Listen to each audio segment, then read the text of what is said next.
Recording in progress.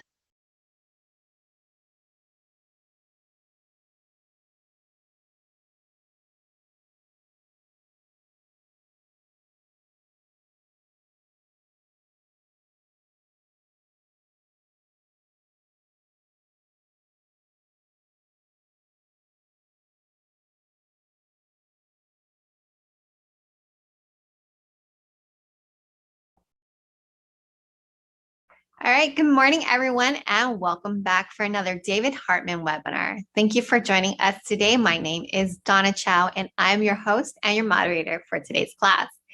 Here at eLotus, we have been hosting educational courses for over 2 decades, and we are proud to be your trusted source for premium CEU content with over 200 speakers, 700 courses, and 3,000 hours of continuing education. Today's webinar is Numerology and Acupuncture Point Combinations, Personal Years and Arrows of Pythagoras, presented by David Hartman. So this is the second of a 4-course series on numerology and acupuncture point combinations. You can register for the upcoming live webinars or purchase the video recordings later to reap the full benefits of the entire series. CEUs are available with both options. Or even better, I recommend the Gold Pass membership, which gives you free access to all these classes as well as unlimited CEUs and free herbs. I'll provide a link for you in the chat room so that you can see what thousands of your colleagues have already joined and learned from various masters, different protocols that have made their practice the dream practice that they have always wanted. Today's webinar is from 9 to 6 p.m. Pacific time, and we will have 4 breaks with lunch from 1 to 2 p.m. For lecture notes, you can download them from the Blue Course Access page in your eLotus account. For the webinar chat room, we do ask that you set your preference to everyone so that everyone who is joining us today can see what you're typing and nothing will be missing from the conversation. And to ask David a question, please enter your question into the Q&A box. And when time allows, David will respond to them. And finally, the quiz and the video replay. I will send you guys an email tomorrow once they are both available too. Our speaker, David Hartman, is a licensed Chinese medicine practitioner who has been in practice in Brisbane, Australia since 1997. David is well known for his trademark acupuncture point combinations, for which he has also written a textbook. David has spoken at conferences and seminars all over the world, and here at eLotus, he has taught classes on the 5 spirits, emotions, mental well-being, as well as the 5-element archetypes and 5 spirits acupuncture, all of which are now available for purchase as distant learning CEU videos through elotus.org. I'll post the link when I get back to my computer for you guys. David's presence here today is truly an honor and a privilege. So without further ado, let's go ahead and welcome David. David, please take over and share your PowerPoint. Thank you, Donna. Thank you, eLotus. Hopefully everything is working and that you can hear me okay and see me okay. I saw a couple of you with your little toasty, welcome from Toasty, California, or wherever it was. Yeah, a little bit colder here. I can never work out the Fahrenheit Celsius thing, but yeah, it's pretty cold for Brisbane. It's been getting down to about 5 to 6 degrees Celsius at night time. So you can probably work that out yourself and let me know what that is so everyone knows what that temperature is. That's cold for Brisbane. It normally is still t-shirt and shorts, or as we say in Australia, well, the short shorts are called stubbies. Oh, thank you, 41 degrees, there you go.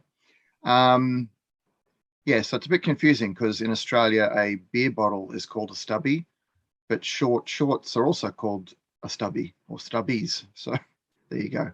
So I could be wearing my stubbies, having a stubby, and in my thongs, and yeah, it's a whole thing. So anyway, welcome, and I really appreciate you taking the time to come along again today. For those that were not here yesterday, that's okay.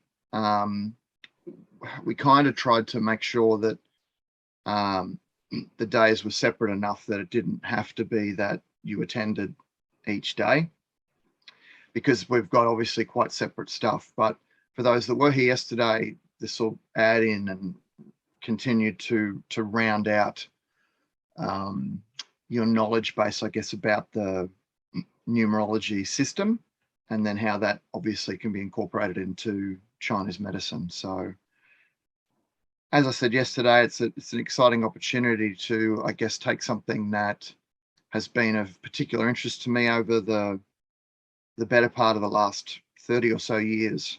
And yeah, thongs, thank you. Thank you, Leanne. Yep, not the other thong. Although I guess you could wear a thong under your stubbies if you felt that way inclined, but yeah. Let's behave. So the first part of today is going through the personal year numbers, and then the second part of the day is going through the arrows. For those that were not here yesterday, what we'll get you to do as we progress through the day is to learn about yourself, but also take the opportunity to stay engaged in the day by including extra people that you know. So for each personal year, for each person that you learn about, you'll get lots of different examples across those personal years. Because otherwise, in some ways, at your birthday, so every time you have a birthday every year, you have a personal year number. So you work out what that number is, and as we go through the notes today, you'll learn about that number, and you'll know, okay, well, in a year or two, I'm going to be this number, and a year or two ago, it was this number. But to stay really engaged, I think it's good to have half a dozen or so other people where you've worked out their date of birth and what their personal year numbers are going to be. And then also, again, with the arrows. So you're constantly, I guess, staying engaged with the content. Okay. So let me get my slides up.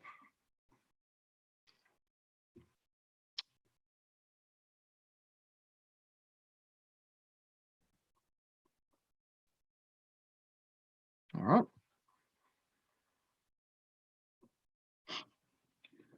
So yesterday we had another quote from Carl. Today, I thought this was a good one again, just to continue to enhance the understanding of, I guess, archetypes and who we are as a person. And this one is, do not compare, do not measure. No other way is like yours. All other ways deceive and tempt you. You must fulfill the way that is in you.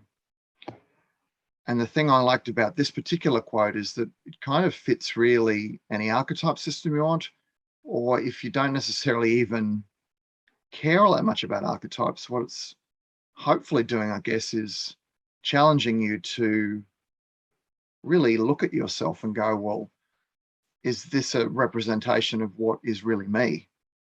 And if not, then look at what it is that I'm perhaps straying away from in regards to the best version of myself, and look to, I guess, refine that and bring it back in.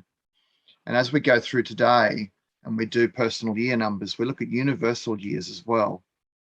And so we have a kind of an interesting situation where we can hypothesize whether the universe had 2020 in mind for COVID. Like, was it always going to be something that appeared around that year? And it's a hypothetical, of course, and people could argue, well, you know, it's a disease that appeared and it's always going to appear as it appears. It has nothing to do with numerology.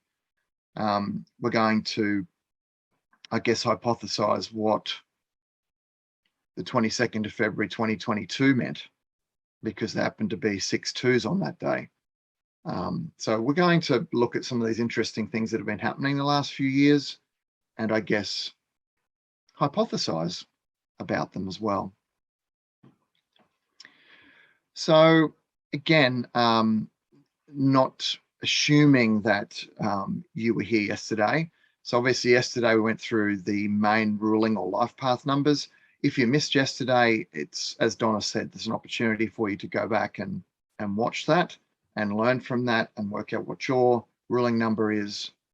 And obviously today going through the the personal years. This is really interesting for me personally. I really love seeing how each year on my birthday, the universal energy is shifting, so that at any given point, I can go, okay, well, if I want to kind of, I guess, run with the energy that's being provided for me, if we want to call it chi, universal chi, then this is essentially how this year could track out. You can ignore it, you can go, I don't believe in this sort of stuff, and that's all fine. Personally, I've found that it's quite valuable to know what's there. And I'm a bit of a person that kind of goes, well, I don't need to have something set in stone. I'm aware of what's out there. I'm aware of what the energy is doing for this year, but I'm also going to live my life. And that kind of, I'm not fighting the universal chi, but I'm still being me. And I'm still not saying that I have to live my life exclusively towards one system of thinking. And so I'm going to give you an example of how that's affected me this year on my personal year, how I've had great success this year, but the universe has also banged me on the head a few times and said, hey, Davo, you're going a little bit too hard. So we just need to slow you down for a bit. And so certain things have happened this year just to pull me up. Because, if you're fighting universal energy, you're never going to win that battle as much as you might want to try. So we'll look at that example as well as we go through today. Now, unlike the Aussie quiz yesterday, excuse me, so much to do, so little time. I thought, and some of you might have done this already with me in the 5-element archetype system, but Aussies love, and I'm sure that's not dissimilar to a lot of other cultures, we love shortening people's names and then adding an O or an A at the end for some reason, or sometimes a Y, or say EY at the end. And then sometimes weirdly, because us Aussies don't have to make a lot of sense, we abbreviate the name, but then make it the same length that the name actually was, or sometimes even make it longer than the name was by adding bits at the end. So, example of what that might look like is Donna.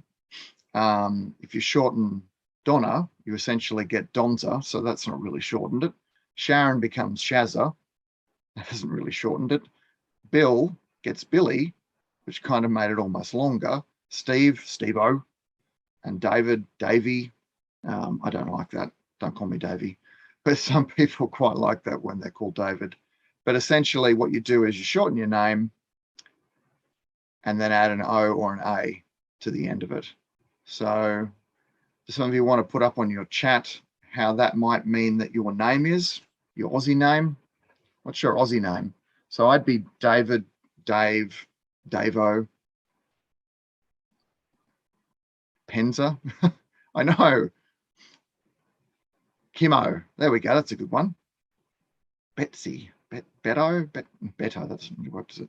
Jackie. Jacko. Jackie-O. Jacko. Connie de Conza. Yeah. Stacy. Yeah. See, sometimes it's really hard to actually do anything with names. Stace. Probably just stick with that. Gregory. Grego. Yep. Penny, Penza, Penzo. Oh my goodness me. Dirk, yeah, I know. You've just made your name just became longer. Kim, Kimmy. Kim would be Kimmy. Kimmy, look at me, Kimmy. Sylvia, yeah, I know. Some Dorno. Phyllis, Philo, yep, that's a good one. Anna, Anzo, yeah. Joyce, yo. Oh my goodness. Catho. I know, Angie, but Anjo, I don't. Oh my goodness. yeah, oh my goodness me. Susan, Suzo, yeah. I don't want Joy. Yeah. Yeah, Jenna, Jeno. Jen, you'd be Jeno or Jen. Jono, yeah. So John just became longer. I mean, I guess Mary Ann O. Mary, yeah. Mary, yeah. This is funny. And see, the minute you start to try and change some people's names, it just doesn't work. Randy, Rando. Chris, oh my goodness me. Kim, yeah. Mine is usually shortened to Al, so it'd be Aloe, yeah. Genza, Kimmy. Oh dear. Yeah, it doesn't always work, does it? But it's interesting to have a little play with names. Some of you have been putting in the chat where you're from. I appreciate that. If you haven't done that, ditto. Are you all from America? I had a little look to see, because there's often people from Europe and the UK at my workshops, and I guess that'd be early evening over there. But I noticed in the chat there was a range of different people from different parts of America. Just having a little look at the chat. There we go, Munich. Yeah, Dirk. So it must be early evening, I guess, for you in Munich, or can you say Munchen? Is that, how would you? It's something like that.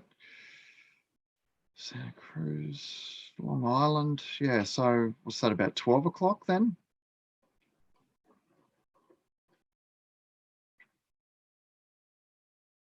Just having a look through the link here, through the chat.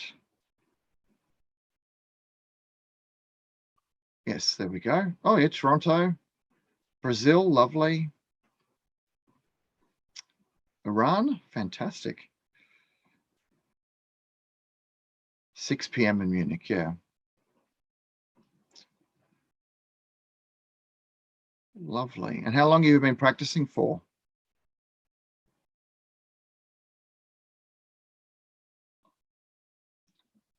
I've always called my boyfriend Steve-O. Yeah. My wife's the only person that calls me Davey. Acupuncture, 10 years, 30 years. Bridget, you got a couple of years on me. 9, 10, 3, 21. Jackie's 30. Anna's 35. Yeah, Deborah, you're about the same as me. This is my 30th year. Yeah, Munich is beautiful. I did a bus tour through Munich a few years ago when I was going to a conference. There's this really awesome conference called the Rothenburg Congress, which is usually live every May, around the middle of May. It's Rothenburg or Rotenborg ob der Torba, or however you say that. Sorry, I'm being horrible with my Aussie stuff. 38 years. It's between sort of Frankfurt and Munich. So you fly into either of those cities and then you cruise across on trains to Rothenburg. It's like a 4 or 5 day Chinese medicine conference. It's amazing. There's often like 10 to 12 different speakers on at the same time. Rothenburg, let me write it in. Rothenburg Congress. It's like in the middle of May next year. It's amazing. I think it's going to be live next year, but it's a good way to get all your CEU points in one place. But yeah, lovely location. If you ever thought of going overseas again, now the world's opening up, that's a good place to go to get your acupuncture CPD. And what else do you do other than acupuncture in your careers? Do you do acupuncture and massage, acupuncture and naturopathy? What sorts of things? Yeah, CEUs in Germany, why not? I've been there twice. I'd go every year if I could. It is amazing. Usually about sort of 1,000 to 1,500 people that go there each year.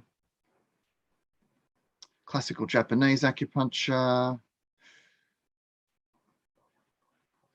herbology, internal medicine, massage. Yep. Rolfing. Yeah, cool.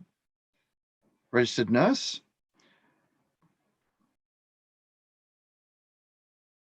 Abdominal massage, Tuina.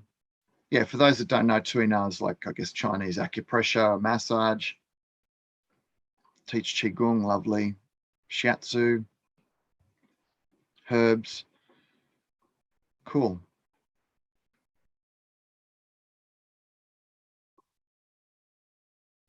Professional, and during the pandemic, do professional food styling for companies. It's been interesting, this pandemic, how it's given us a different look at things, I guess, and how we might adapt, I guess, to some degree, because what the pandemic has shown me certainly is you can't keep doing the same thing you've been doing. It's almost like the universe has said, okay, world and everyone in it, let's assess what we're doing. Specialize in drug and alcohol rehab. Awesome, John. So NADA protocol might be something that is considered there.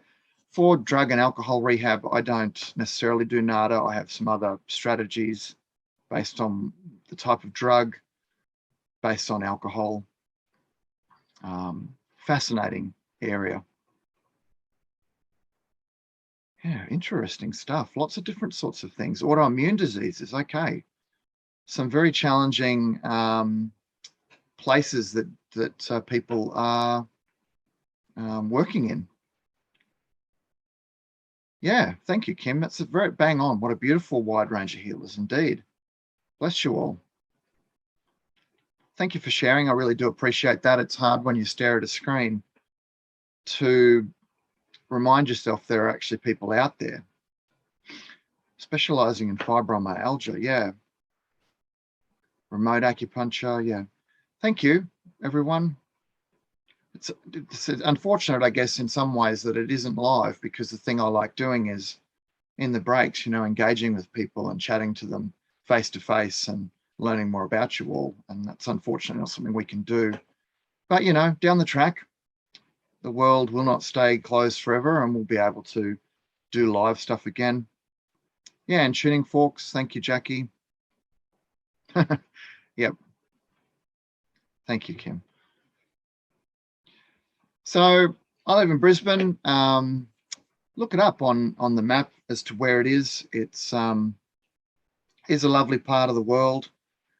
I'm very happy here. I do like to travel around. I have been to a range of different places in Australia and I'm pretty happy in Brisbane. Probably the only real negative is summertime. It gets brutally humid and hot, but it's not as bad as some places. So like going up to Cairns, which is higher up in Queensland, is a lot worse. But, it is what it is. Everywhere isn't always going to be perfect. And maybe if it was perfect, it would start to get a little bit boring, because it's like, well, there's no change. Everything's the same. Who would know? I've been practicing since 1997. I started doing acupuncture. I started studying acupuncture in 1993. I do tuning forks as well. I use different types of tuning forks, not the same company. I use biofield tuning forks, like say the 174 hertz, the 528 hertz, some weighted forks. So there's unweighted, weighted, depending on whether you're working, like putting the forks on acupuncture points, or whether you're working more in person's aura or field, in and around or above a chakra. I use Accutonics tuning forks. It's just a different area, another kind of thing that another string to my bow, I guess.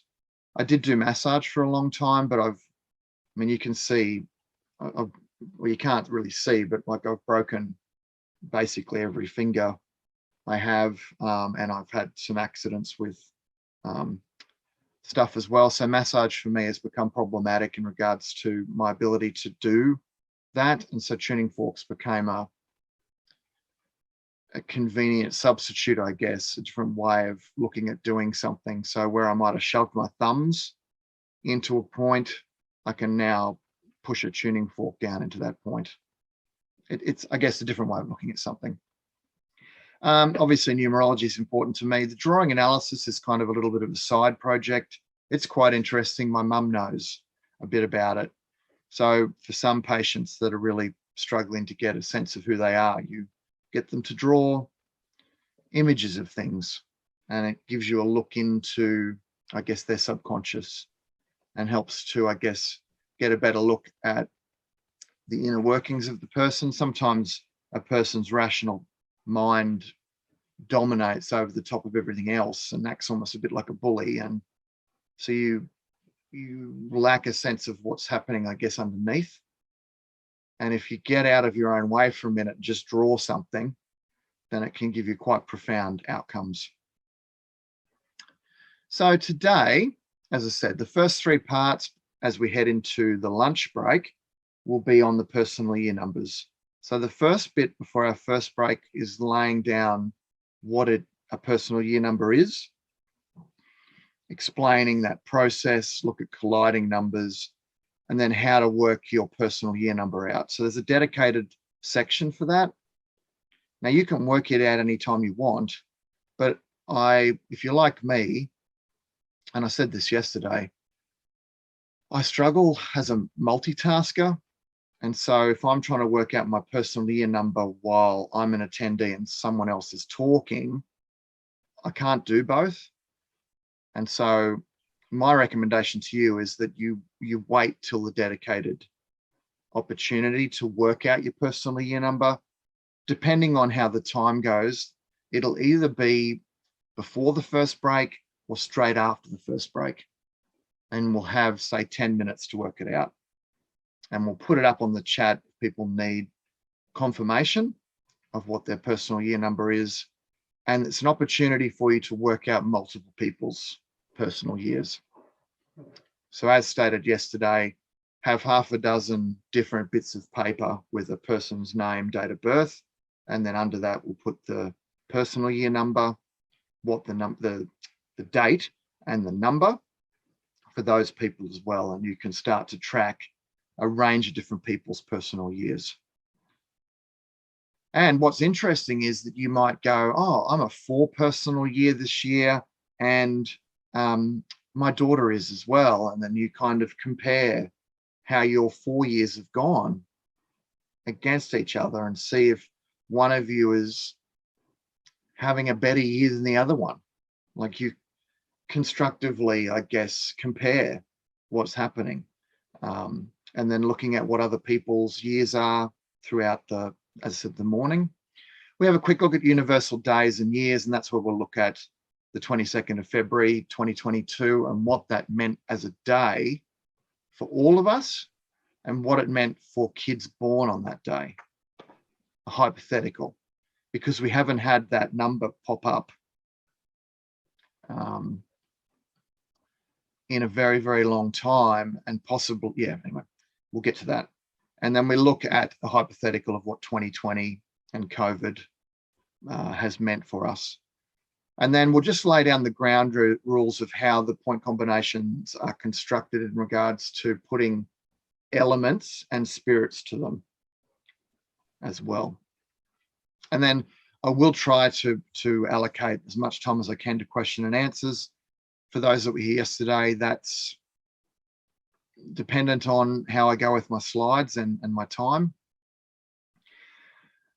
So the second part will be looking at personal year numbers 1 to 5. There's no real place to start with the personal year numbers. 1 seems logical because it's the beginning of a cycle, which, by the way, is one of your quiz questions. So the beginning of the personal year number cycle is a 1. Then we go right through to 9. And then after the 9, it goes back to 1 again. So it seems like a logical place to start, excuse me, but it's somewhat confusing because an 8 personal year, then a 9 personal year, and a 1 personal year is actually 3 years in a row of extreme power. So even though you reset and start again at a 1, it's actually the 3rd year of power. So bear with me as we go through the personal year numbers. In some ways, you almost need to hear a few of them in a row before you get a sense of how it tracks. And then in the 3rd part, we'll finish off through 6 to 9. Then we'll have our lunch break. Sorry about my croaky throat. Excuse me. Just have a drink of water. And we'll look at the arrows of Pythagoras after lunch, what they are, what they mean, what a full arrow means, what an empty arrow means, what it means if you don't even have any arrows. And that's another quiz question, that you can have full arrows, empty arrows, and no arrows. It depends on you as a person. Then we'll have a dedicated time for you to work it out, lay down the ground rules again of the elements, the spirits, in terms of structuring your point combination. There are repeated slides through each of the 6 parts. So it's more about keeping a structure to each set of slides, and we will not continually repeat the same information. It's there, but we'll kind of skim over it. And then we do the first 8 in the 5th part of the workshop, and then the remaining 8 to finish off the day. And you can see some of the names. Arrows of determination or resignation, intellect or poor memory, practical or impractical, active or hesitant. You're getting a sense that each one that's side by side tends to look like it's almost the opposite. And that's dependent on whether that particular line has an arrow that is all numbers there, or if there's no numbers there. It doesn't have to make sense right now, but when we work it out, it will. And you'll look at your arrow chart and you'll go, oh, look, I have a missing one, or I have a full one. Or, you know, when you do your other people do their arrows, you'll get some more consistent views of what's going on there. It's quite interesting. APC is acupuncture point combination or point prescription. It's basically a treatment that you're choosing. So across all of today, you're going to get heaps of acupuncture point combinations for each of the personal year numbers and for each of the arrows. And so at the end, you've basically got, say you've got a patient with a personal year 1, and maybe they're struggling in that space. They should be having this really successful year, but they're not. Then you might treat them next time you see them for their personal year, so that their body and mind and spirit are tracking better with universal energy. And then watch what happens. Because often we're just getting in our own way. And so these point combinations potentially can shift the energy so that we resonate better with the energy that's in the universe. PYN means personal year numbers. It's just abbreviating so that the slides aren't so wordy. For those of you that have been to any workshop I've ever done, you will notice that my slides are quite wordy, but it's partly, I guess, giving you content that's, you know, something that's almost you can keep and keep learning from as handouts. So PYN is personal year number abbreviated. As stated yesterday, but for those new today, I'm going to put dates down as the American version, as in the 27th of July 1986 would look as 7/27/1986. In Australia, it would actually be 27/07/1986. I will try to put the date as a written date as well, just for those of you that are in different parts of the world watching this, you'll be reminded of that date change. The same books are being used. I had a little bit more of a reminder of the websites out there again yesterday.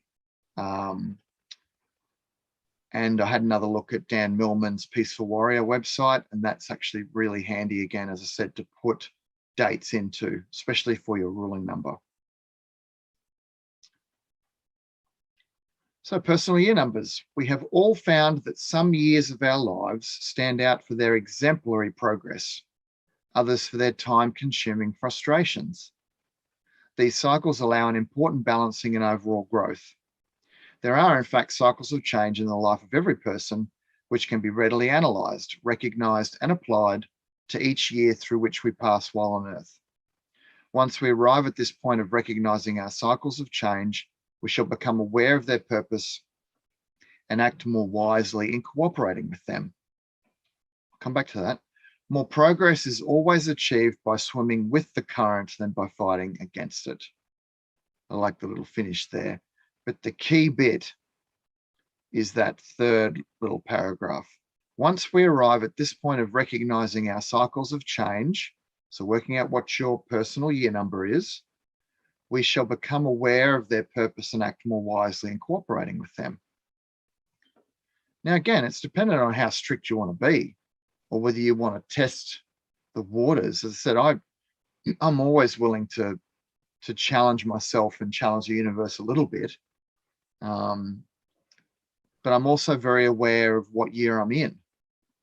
And so it's still understanding that I can fight and fight and fight and try to make something work, but it's going to make for a very complicated and difficult year. So you still live your life, but just being aware of what's sort of happening there in the background. What am I getting from the universe this year? Because every year has something really beautiful and special to offer you. And in some ways, you can fight it and you might get through that year and go, well, I won. You know, the universe can't tell me what to do.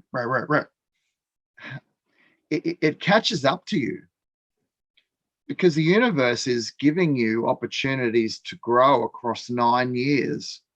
And each year is a different evolution of that growth.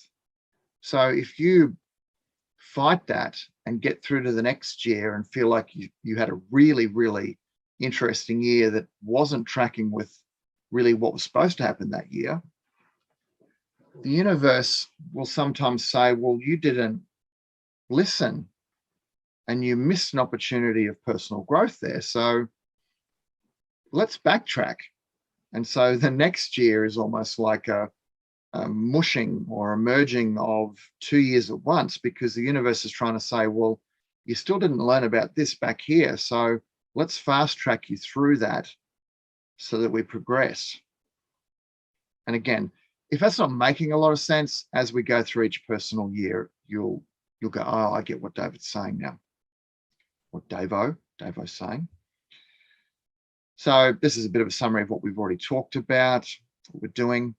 So you will get, as I said, a dedicated opportunity to learn your personal year number. So just at the moment, if you don't mind, not that I can see you, just be listening to sort of the process of what these personal year numbers are, what they mean. So your date of birth provides you with your ruling or life path number. That was all of yesterday. So for those of you that are new today, basically the date that you're born, that number system creates a ruling number or life path number. It also provides you with your starting personal year number. So the first year of your birth, the first year of your life, your ruling number and your personal year number are the same number. So for me, my date of birth is the 10th of October, 1973. It adds up to a 4 or 22, which then becomes a 4. So for me, my ruling number is a 4 and my personal year number for my first year of life is also a 4. And then I turn 1 and my personal year number goes to a 5, but my ruling number still stays at a 4. My ruling number never changes. That's my number for my entire life. Hence the life path or ruling number. But every year on my birthday, my personal year number changes. So it changes every year on your birthday. That's another quiz question. The personal year number changes every year on your birthday. So whatever number you currently are, which we'll work out shortly, it will move up by one number every birthday until you get to a 9. You run through the 9 year, and then on your birthday, you don't go to a 10, you go back to a 1. Personal year numbers track from 1 to 9, 1 to 9, 1 to 9, 1 to 9, for as long as you live. The occasional book or website does say that your personal year number actually changes on January 1 each year. That's a universal thing. That's not your birthday. That's not you changing from the date of your birth to your next year cycle. That's like a convenient, December 31 into January 1. It's a new year, so we'll give you a new personal year number. That would be called a universal year number, but it's not your personal year number. Now, for some numerologists, they're adamant that it's January 1. I'm not going to argue with them because they've probably got a ton more experience than I do on numerology, and that's their belief system. So if that's what they believe, then that's fine. In the same way that I believe that, say, do 20, by way 100 meetings will raise energy or drop energy or raise energy and drop energy in the same treatment. I can encourage it to do a particular thing by, say, if that's my needle, threading back against the flow of the do channel to send the energy down, or I could send the energy forward to bring the energy up. Intention, and needle it however I want, but I believe that by way 100 meetings raises energy or drops energy or does both in the same treatment. And some people listening, well, we got nearly 140 people, not all of you are going to agree with me. Davo, you're wrong, mate. You're wrong. And this is where, again, if we were live, we could sit down over a stubby and have a chat about why we have different views about Do 20. It makes for an engaging conversation. We can both be right. How absurd is that? But we can. So it's our belief system that's inherently creating a form of intention and a form of value for our patients and our belief systems. So if another numerologist believes it's January 1 and I believe it's your birthday, well, we can both be right. But for the quiz and my personal belief, since today I happen to be the lecturer, it is your birthday that the personal year number changes.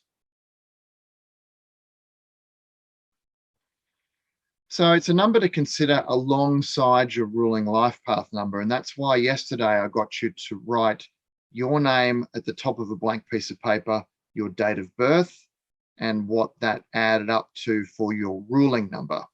Now what you're going to do soon, not yet, patience. Below that, you're going to write your birthday, your last birthday. But again, just wait a minute, and then we'll work out what your personal year number is. And later on, we'll do the arrows below that.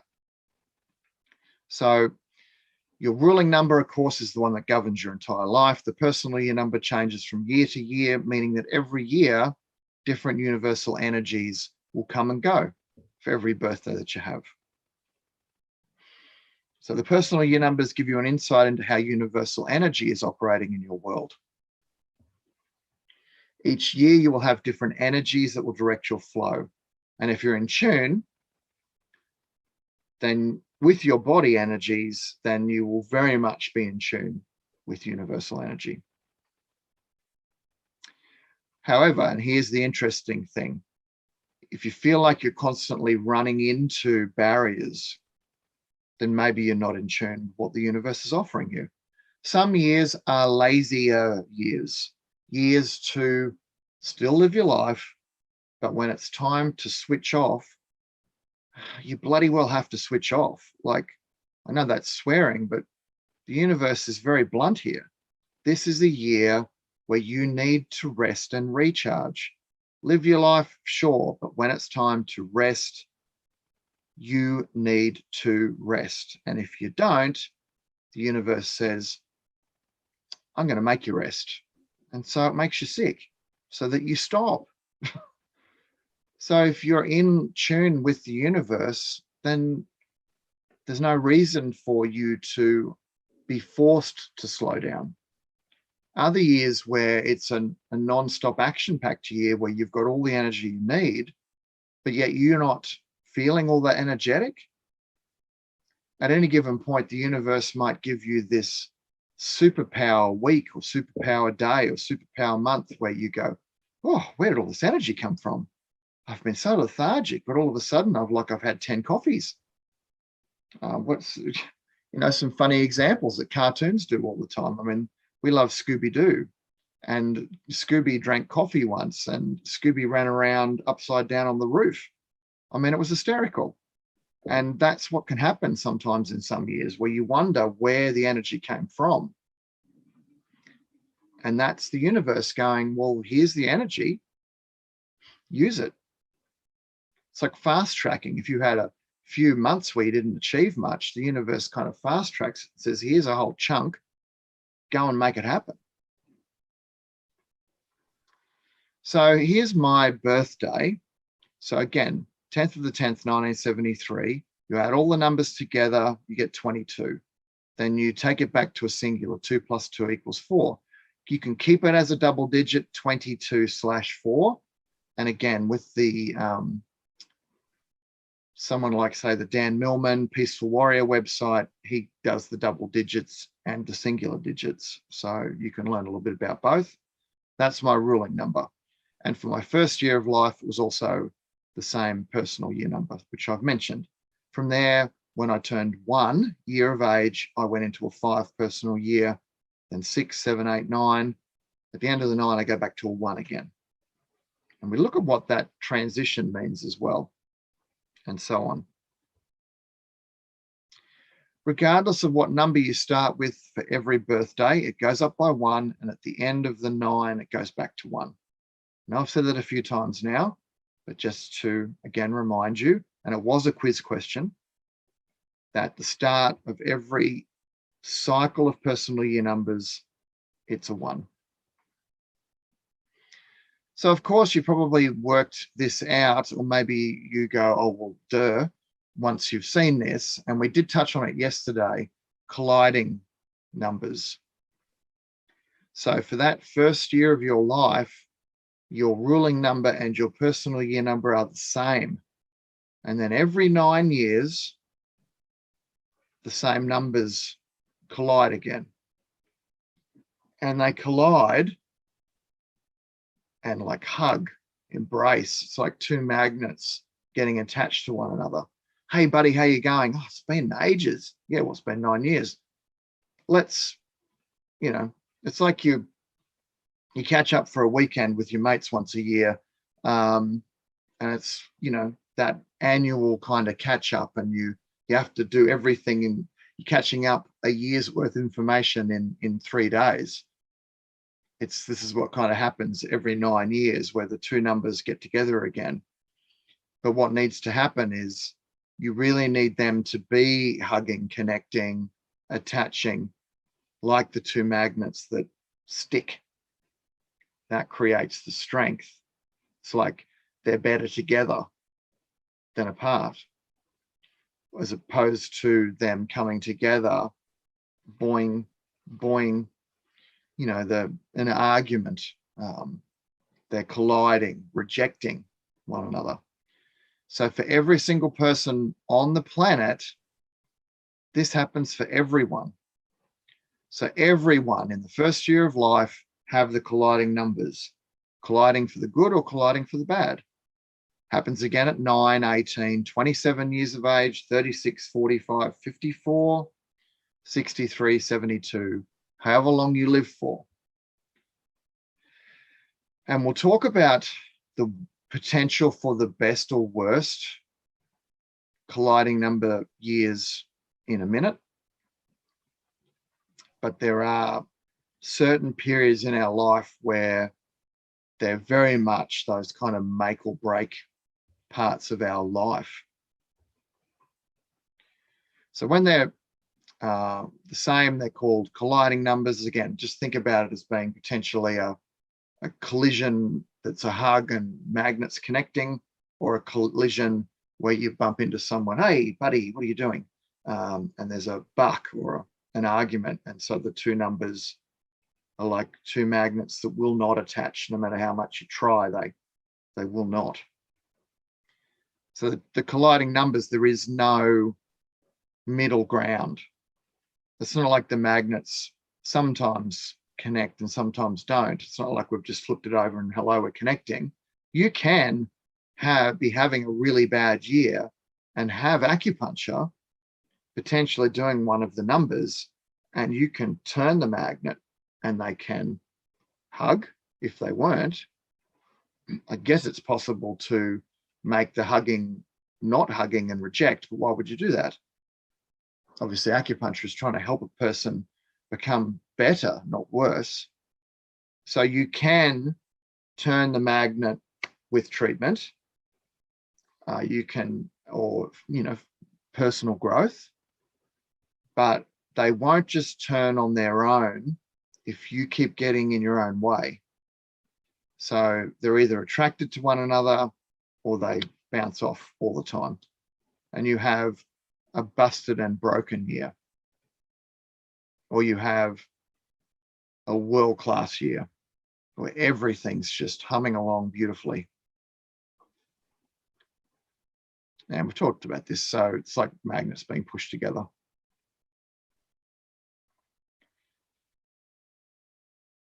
And this is where sometimes it gets a little bit confusing.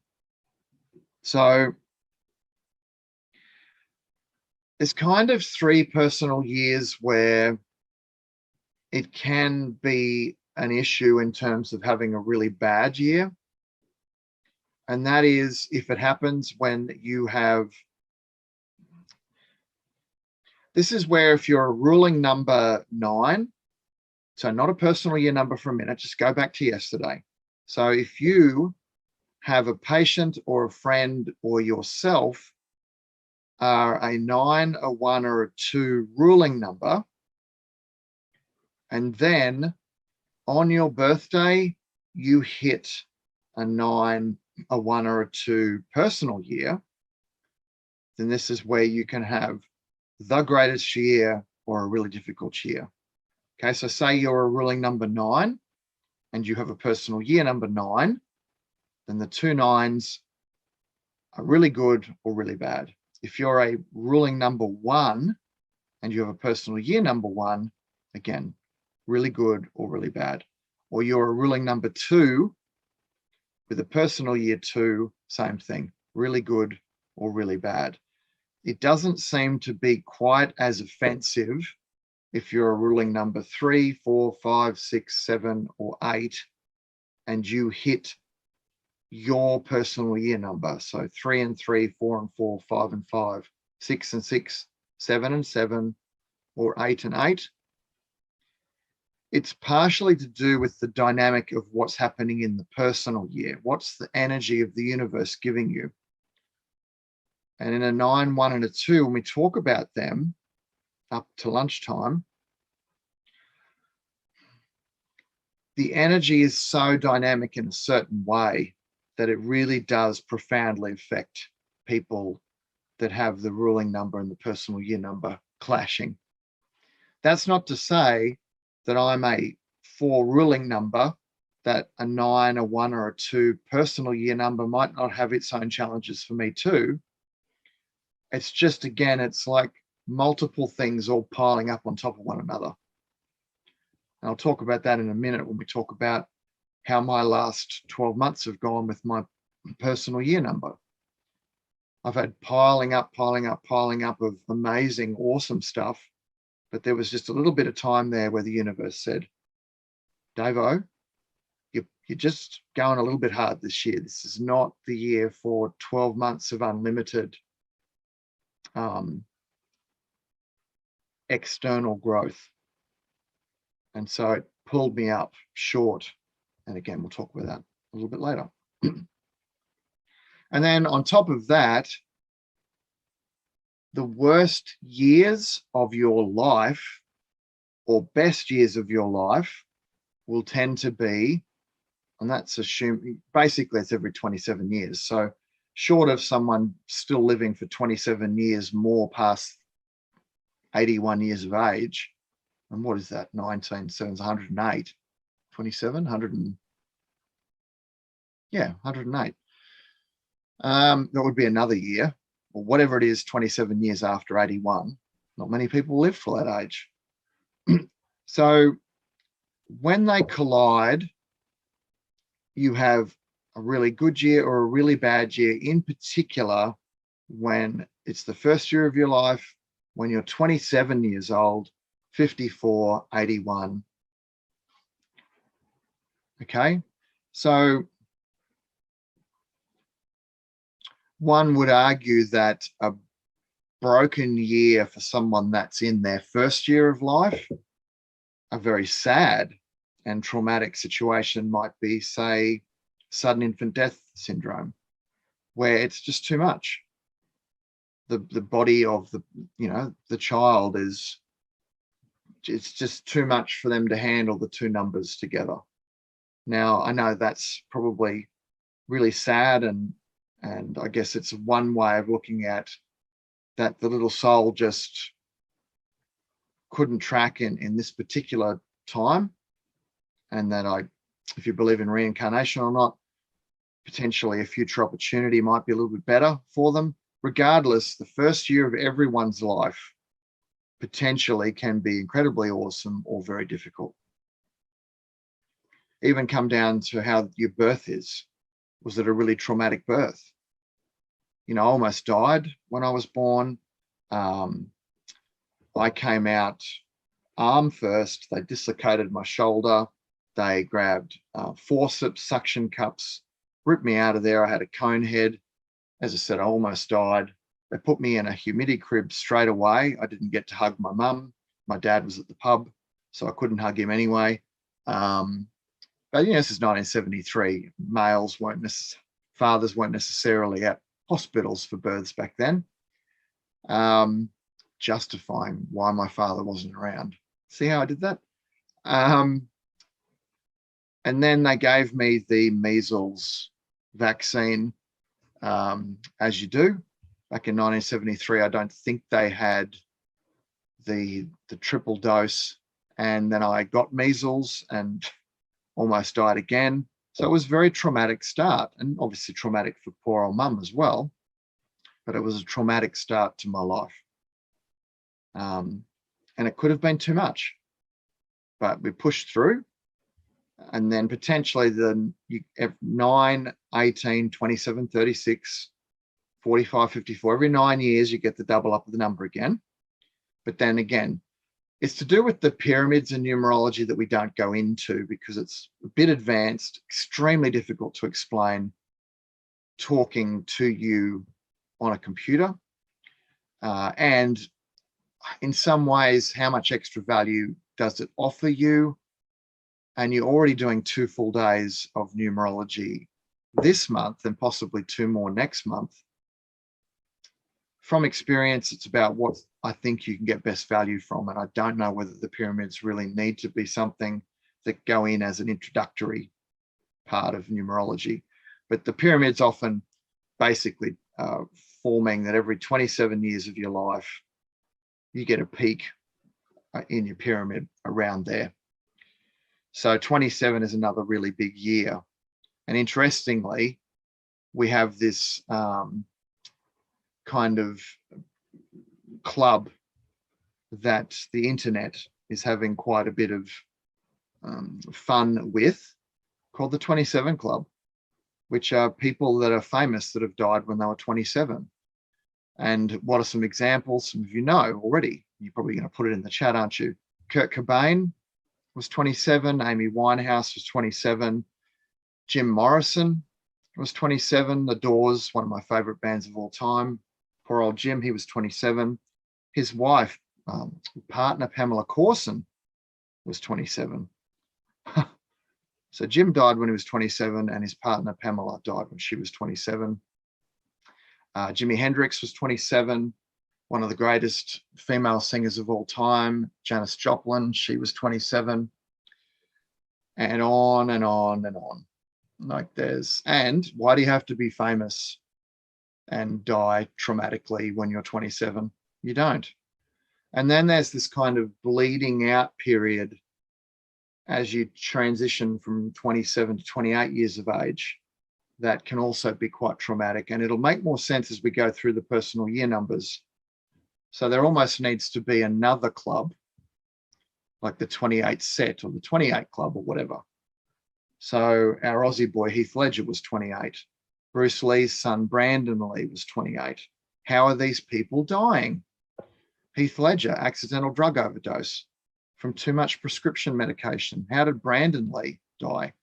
He died from being shot by a gun that was supposed to have blanks in it, but didn't. How did Jim Morrison die? We don't really know. How did Jimi Hendrix die? I mean, it was probably a drug overdose, but we don't necessarily know. Same with Janis Joplin. But then sometimes we do know, and it's not an accident, or maybe it is. It's like this whole thing, this disturbing situation. I mean, I don't watch Star Trek, but I think I was reading something recently where one of the younger kids from the kind of reboot of Star Trek, whether it was a movie or whether it was a TV series, his car reversed over the top of him or squashed him into a letterbox or something. It's really gross, I know, but he was 27 or 28, just the last couple of years. Like, how does something like that happen? You know, is universal energy conspiring against us in some way, or are we conspiring against universal energy, is actually the way we should be saying it. Because the universe is providing us with what we need. It's just whether we choose to pay attention. So actually the universe did nothing wrong. And actually we have to own that, as traumatic as it is. So the personal year numbers are worked out in a similar manner to the ruling life path number. The only difference is that you use your last birthday as the basis for working out what your personal year number is. And we'll talk about that in just a minute. Just looking at where I'm at with my slides. What's the number of the slides? 35. 35. Okay. And so that'll work out what your personal year number is now. Then you can go, or what was it last year, as a bit of a comparison? What will it be when I have my next birthday? So it's almost like you can prepare yourself for what the energy's potentially going to offer you. So basically for today in the USA, it's the 17th of July. In Australia, it's the 18th. If you haven't had your birthday yet this year, then you go back to your last birthday. Okay, if you've already had your birthday this year, then you put 2022. If you haven't had your birthday yet, you put 2021. I'm going to give you some examples, okay, and then we'll work it out. So again, not everyone's going to watch this live. So regardless, whatever date it currently is that you're watching this, work out if I had my birthday yet this year, no or yes, and then you work it out from there. So 2 examples. Let's use me again. So I haven't had my birthday yet this year. So my birthday is on the 10th of the 10th. Okay, so I have to take my last year's birthday. So it's the last birthday you had. So for me, it was last year. So I have to add up the 10th of the 10th, 2021. So that'd be the 1 plus 0, 1 plus 0, plus 2 plus 0, plus 2 plus 1. adds up to a 7. So currently, we're in July, I'm on the back end of a 7 personal year, aren't I? And then on my birthday this year, I will move into an 8 personal year. My mum's the 2nd of the 2nd. So she's already had her birthday this year. Look at the 2s. So her birthday, and this year, she was a 2, 0 plus 2 plus 0 plus 2 plus 2 plus 0 plus 2 plus 2. All of that added up to 10. So going back to a single digit, 1 plus 0 is a 1. So mum, on her birthday, which she's had obviously earlier this year, she transitioned into a 1 personal year. And then for her, she now will not change her personal year until her birthday next year. Now, again, before we get to working it out, there's a few more little bits and pieces we need to discuss before we work it out. So there's this kind of talk about universal days and universal years. So you can go down to minutest details about what the universal day number is and even what the universal year number is. It's very easy to work out what the universal year number is, and it is taken from the 1st of January. It's like every year changes on January 1, doesn't it? So that's kind of its birthday. So January 1 each year is a new year. So far this year, it's 2022. So 2 plus 0 plus 2 plus 2 is a 6. So at the moment, the universal year is a 6. It doesn't matter that the universal year is a 6, but my personal year is a 7. It doesn't matter that it's not the same. Universal energy is unlimited. So it can handle the billions of people on the planet and all the various numbers plus its own number. It's not even blipping. It's got it completely under control. And you can even work out what the day is. I don't get hung up on that sort of stuff. It seems like you're almost taking numerology and making it a religion if you want to take it that far down the line. But if that's the way you want to do it, please. Sometimes if you have a really busted or broken day, or this like the greatest day you've had in living memory, it's curious to look back and work out what the number was of that day and see if it was connected to any of your other numbers. And don't be surprised if it happened to have a colliding, hugging, embracing, connecting magnets. Or the worst day in living memory, they collided. Not always, but that is often the case. So you could work out what every day of the year was in terms of universal day numbers. It does give you like a personal day number, I guess, but really it's the year ticking over. So without being technical, it's really still just a universal day number. So let's use today as the example. Obviously in Australia, we're one more day ahead. So we would put the 18th of July, 2022 in here. What is it in Europe? It's probably still the 17th over in München. It would still be the 17th. So today is actually a 3-day. Or on Christmas this year, it'll be a 7-day. But then the universe also has year numbers. As I said, it's a year 6. So when we get to 6 later on this morning, you can go, okay, well, what's happening this year universally? So what is this saying here? We can therefore refer to the personal year number 6. Yeah, so I've said that. So final thoughts, if your personal year number is not the same as the universal year number, it doesn't matter. It can handle it. Talked about that already. And for those that want to get really specific on this and work out universal day numbers, interestingly, about every 1.5 weeks, your personal year number, which you have the whole year, and the universal day number that changes every day, about every 1.5 weeks, those numbers are the same. So you could argue that every 1.5 weeks, there's the potential for those numbers colliding for the good or for the bad. And then the last point we've already mentioned. So the archetype systems are how we make the point combinations. We will discuss this to lead into the break. So then we'll do our personal year numbers after the break and any friends or family. No, I want to work out the numbers now. So I'm changing the rules of my own slides. I want us to work out the personal year numbers. We've just talked about it. This is now changing to a kind of almost talking about how the point combinations are made. So what I want you to do now, hang on, just a quick sip of coffee, which is now cold, iced coffee. Yay.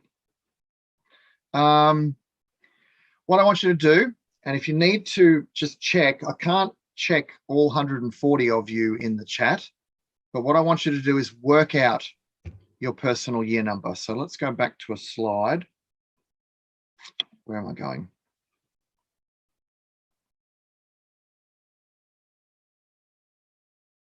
Yeah. So focus on these 2 points, the second and third. If you've had your birthday this year or not had your birthday this year, if you've had your birthday this year, you put your day, your month, and 2022. Okay.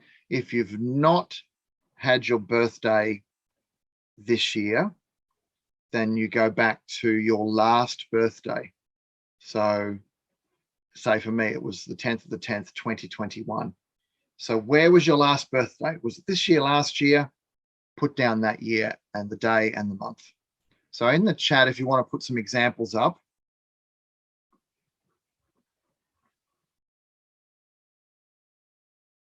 So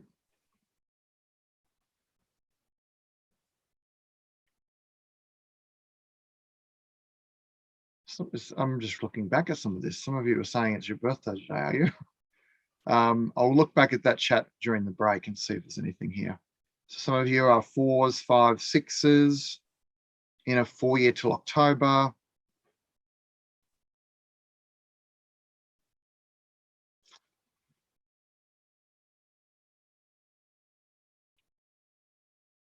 (19th of the 6th, 2022). So 9, 10, 16, 17, 19, 20, 22, 4, yeah. Johnzo, you've had your birthday this year, so that's correct. 3, 4, 5, 6, 7, 8, 9, 10, 11 is a 2, yes. Can you have 0? 1 plus 9 is a 10, which is a 1. Not sure I fully understand that. Yes, so the 19th of August, you haven't had your birthday yet, but it's not far off. So if you're currently in a 10, 18, 9, 20, 23 is a 5, yes. So you will move into a 6 next month. Okay, so Angie, if that's how you pronounce your name, so that's your date of birth. So you would go, what is that, the 1st of July? So you've just had your birthday. So you would write the first, you'd write 7/1/2022. So that'd be 7, 8, 9, 10, 11, 12, 13, 14 is a 5. So if I've done that correctly, Angie, your personal year number and your ruling year number is actually the same this year. Charlene, if that's how you pronounce your name, yeah, your birthday is coming up, but you haven't had it yet. This is 11, 12, 13, 14, 16 is a 7 personal year, but going into an 8 very soon. Alexa, your personal year collides with your ruling number 8, so yes. Jano's had a colliding year that's not been wonderful. Stella, you've had your birthday. So yes, so you are 2, 3, 4, 5, 6, 7, 8, 9, 10, 11 is a 2, yes. Anno, you have not had your birthday yet. So yes, you're 2021. So 9, 10, 14, 16, 18, 19, 9 plus 1's 10 is a 1. Did I say that too quick, Anne? Anno, Constance? 10th of the 9th, 21. Is that the 9th of October? Anyway, it doesn't matter. 2021. Did you count the 2? 1, 10, 12, 13, 14, 15 is a 6. Yes, you did count the 2. Sylvia, 12th and 5th of the 12th? Is that the 5th of December or the 12th of May? Oh, why can't we all be the same? Regardless, it's still going to count up to the same number. 2, 3, 5, 6, 8, 9, 10, 12, 13 is a 4. Yeah. Susan, you haven't had your birthday yet, so yes, you go back to the previous year. Cool, cool. So many messages. It looks like you are on the right track, though, across the board. Randy, you're about to have your birthday, so you're still 8, 9, 10, 11, 12, 13, 14 is a 5. So you're about to go into a 6, though. Lynn, you've had your birthday because that's the 10th of January. So yes, you're a 2022. Lino, you have had your birthday just recently. Yep, 2021s for some of you. That's wonderful. Thank you. Okay, it seems like most people. Okay, so Betsy, you're going to have the colliding numbers then, if that's what you're saying, on your birthday. Charlene, am I missing something? The 30th of August 2021 is your personal year number, correct? So on the 30th of August 2022, your personal year number will go up by 1. So you're close to actually transitioning into your next personal year number.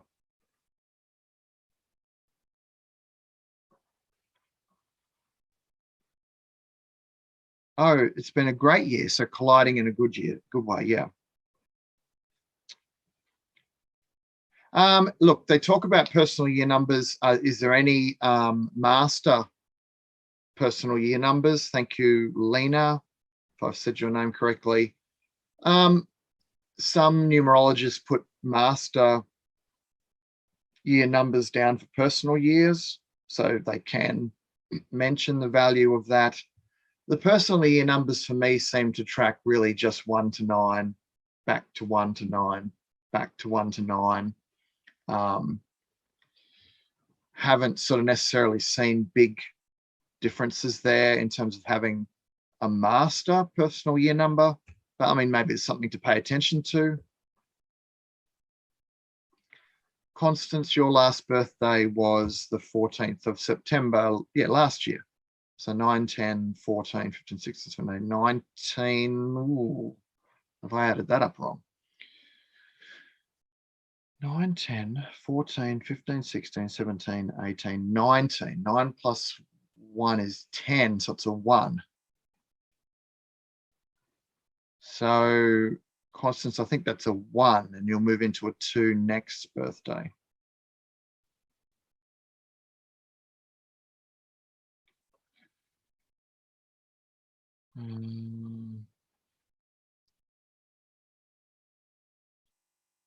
Yes, correct, Leanne.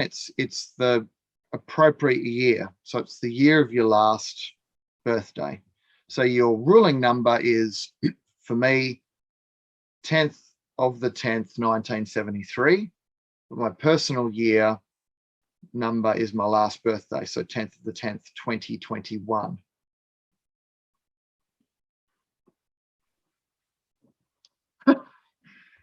Okay.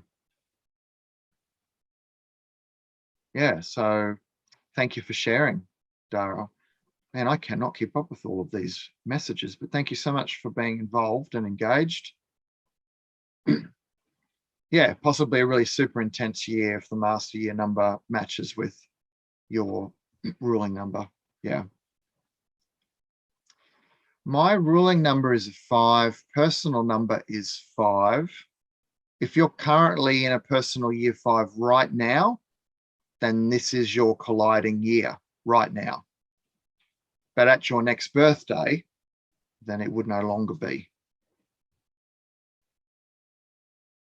Yeah, Lena, so I'm sorry to hear that. Yes, that's, yeah.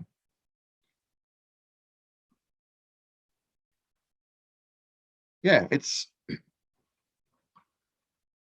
looks like most of you seem to have worked that out.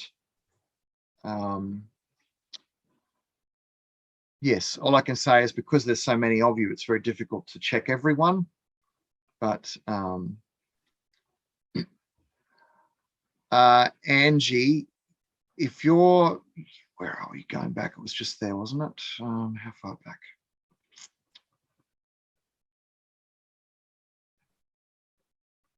Too far back. So for Angie, and this applies for anyone, if your ruling number is a 5 and then your personal year number is a 5, then that's your colliding. Okay, so a good year or not so good year, or a horrendous year. Okay, so, but for me, I'm a 4 ruling number, so my personal year number is a 4 when it collides. So my 2 4s are colliding for the good or the bad. I think Donna yesterday mentioned that she was an 11-2, so a 2. So Donna's colliding numbers are the 2s. Some of you mentioned that you were a 33-6 or a 6 personal year, ruling number. So the 6s are your colliding numbers. It's the same number.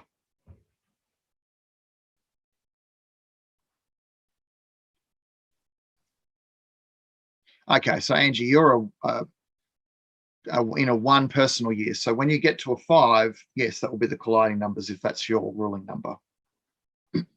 Okay, so yeah, Donna is in a personal year 3. So she just had her colliding numbers. Only if the numbers are the same, correct? You just passed your crazy year, yes. I'm a bit behind on the chat here, clearly. Yeah, okay. Thank you, everyone. We need to keep moving, and in about 8 minutes or so, we will have a break. See how we go with the slides.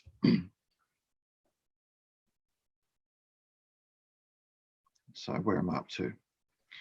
Now, if you were here yesterday, this is kind of the same set of slides to explain how the point combinations are structured. It's not like part 1 of yesterday morning, that whole run of slides. This is just those few slides to explain why I've chosen elements and spirits. So I know that probably not everyone was here yesterday, but I'd like to be able to move through this a little bit more swiftly. In the end, it is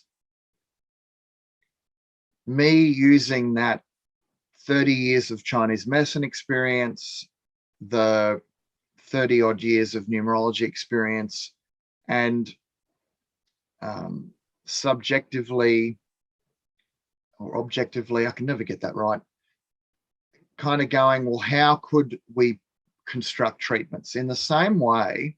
So basically, I'm trying to figure out a way that we can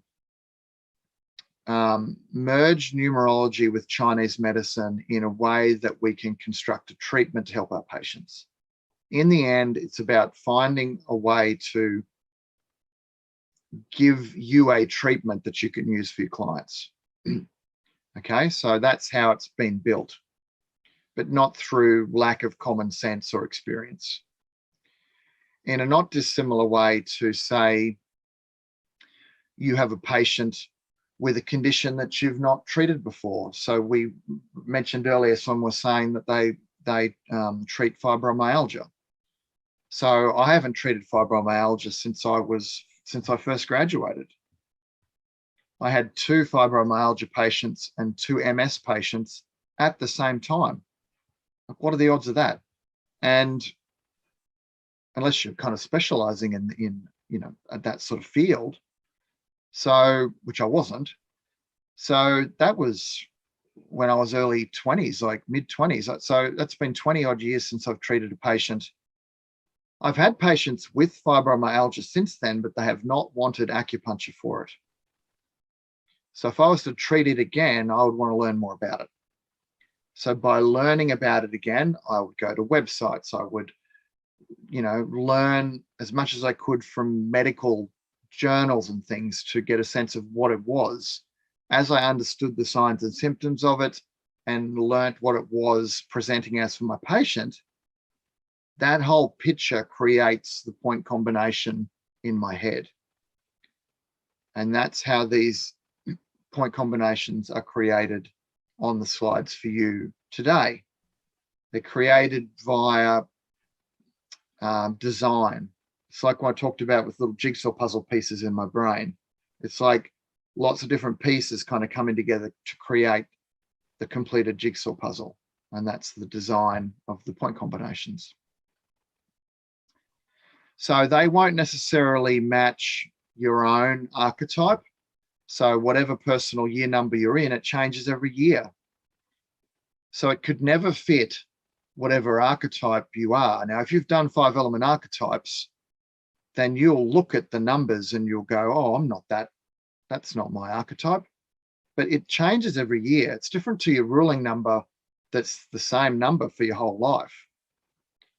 So regardless of your 5 element archetype, guardian or support act or primary, secondary, it actually doesn't matter. But what's interesting is that you can go, like, I'm a fire guardian and a water support. I can look at what number most closely aligns with me, and I could potentially say, oh, this could be an interesting year for me. And it won't always be the number that's the colliding number. And we'll talk about that again in a bit more detail later. So it may not match. Okay. And that's the example I gave where I'm a fire water in my 5 element archetype system, but I'm a 1973 baby, which is a water ox. So in astrology, it would suggest that I'm a water archetype, but I'm actually fire. And it's because the Chinese astrology system is not aligned perfectly with 5 element archetype system. Even though it's still Chinese medicine and Chinese medicine thinking, it's also got a little bit of a Western flavor to it, that 5 element archetypes. And then you merge with the fact that my physical appearance, if someone saw me in the street, apart from my red face and losing a bit of hair, my overall appearance, if you were an acupuncturist seeing me come into your clinic, you might diagnose me as being an earth archetype because of my appearance. But I'm not, I'm a fire. So my example doesn't align many concepts, and the same thing applies with the point combinations. When I'm trying to fit the elements and the spirits into the point combination, don't try and make a square fit into a round, into a circle. It's a way of structuring the treatment. I hope I explained that well. Talked about that already. Mentioned that also. So the design is that there's a primary or guardian element or archetype. That's where more of the acupuncture points will be structured from. And then there's the support with slightly less number of points. Or if they're really close, they might even have the same number of points. And the design is a balancing treatment. So we're not looking at what happens if, say, your 1 personal year number, you're operating in more of an excess, or your patient is, and we're not looking at if they're operating on a deficiency. Irrespective, this is a treatment that should bring up the deficiency or bring down the excess into that balance point. If they are raging excess or severe deficiency, look at the treatment for that person's personal year number and maybe make a few adjustments to make the treatment a little bit more aggressive, possibly, or more active, depending on how you want to describe or the words you're using. So the regulating treatment's basically pretty safe in terms of helping to balance them out. But if they're excess or deficient in really extreme manner, you might change the points slightly, because you're treating the person, not the disorder, or you're treating the person, not a label. So still treat that person for that exact point in time. So allow the point combination to be adjustable. Each of the point combinations is structured using this collection of points. Okay, so yesterday this was a quiz question, today it is not. So we might use front mu points or back shu points. We might use yuan source points. The orrery points are the earth on earth, water on water, wood on wood. It's the element of the element. So every channel has a wood, fire, earth, metal, water point. And then every channel will either be wood, fire, earth, metal, or water. So let's say, for example, bladder 66 is a water channel, and bladder 66 is the water point on the water channel. Or lung 8 is the metal point on the metal channel. So they are element regulators. So they work out what's wrong with the element and they balance it. Lower her C points, there's 6 of them. They are all on your legs, and they're for the yang channels. So they're points like gallbladder 34, stomach 36, bladder 40, for example. There's 6 of them and they balance out the yang component. So sometimes they're quite relevant. Kidney spirit gate points we touched on quite a bit yesterday in terms of the value of treating a person's spirit or soul and Shen based stuff, as opposed to, say, the structure of the organ. We're doing the metaphysical or spiritual aspect of the organ, which is why the outer bladder channel points are often very good as well, and possibly some other miscellaneous points. So that's the list that we're going to work through, and that will come up again in the next set of slides. But what you can see is that there's the guardian or main element, and then sometimes on the support we've got 1, sometimes we've got 2. Really, in the end, when you look at what each number is representative of, it's 1 element, 2 elements, 3 elements that are dominant. There's always that 1 dominant one and maybe sometimes 1 or 2 supporting ones. And that's, again, to help me design the acupuncture point combination. So there's a little funny name or a catchy name or an interesting name on the side, and we'll talk about them as we go through. So for me, my ruling number is a 4. My personal year number when it collides is a 4. So for every 9 years, I would be paying attention to that 4 being the colliding year for me. So when you see powerful consolidation, it's a year for me to have a particularly consolidating year. It's also a practical year, or it could be the opposite of that.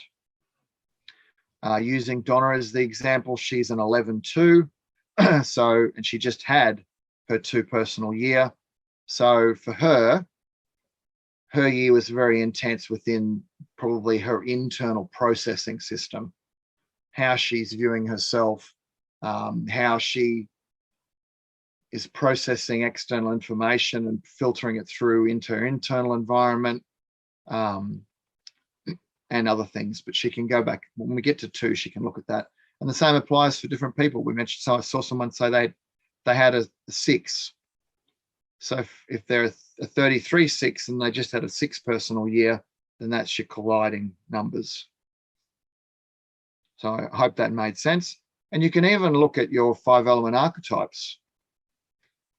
So obviously for me, a 4 is particularly important, but I'm also a fire water in 5-element archetypes. So I could look down here and go, are there any there that are fire and water together? You can see 2 of the years fire is dominant. So they could be interesting years for me because fire is my dominant element. Or is there any years where there's fire and water together? And you can see the 9 is. So potentially in a 9 year, even though the metal dominates, excuse me, fire and water are support. So that could be quite a profound year for me too. So there's lots of different potentials that you can look at here. So to finish off as we head to the break, there's something for everyone across the 9 years. Okay, it could be an active year, a relaxing year, a practical year, a dreamy year, organized year. You've got 3 power years in a row. And then you get 1 more power year at a different point in the 9 years. There's 3 self-esteem years in a row. There's 2 dream your grandest dream years in a row. There's a year to rest and recharge, take time off, holiday, be on your own. Some years are a bit of a mix. Okay, so there's a lot happening. Okay, so where are we? It must be 10:35 for LA. So, well, 10:36 now. Let's take 9 minutes. So 10:45 LA time back, please, or whatever it is now. Just come back in 9 minutes, please, and we'll continue on, start working through. So enjoy your sneaky little break, and I'll see you again shortly.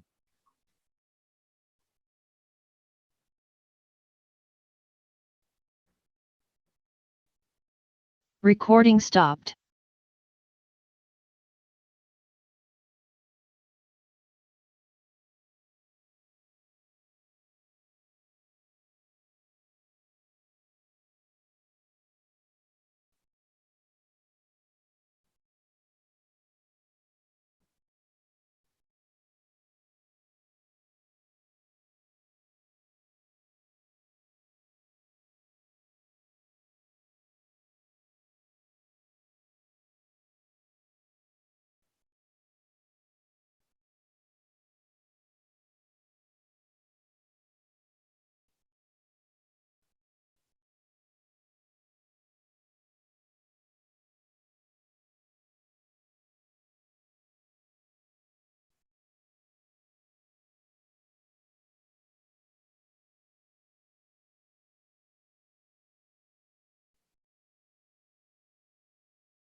Recording in progress.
Okay, so people probably still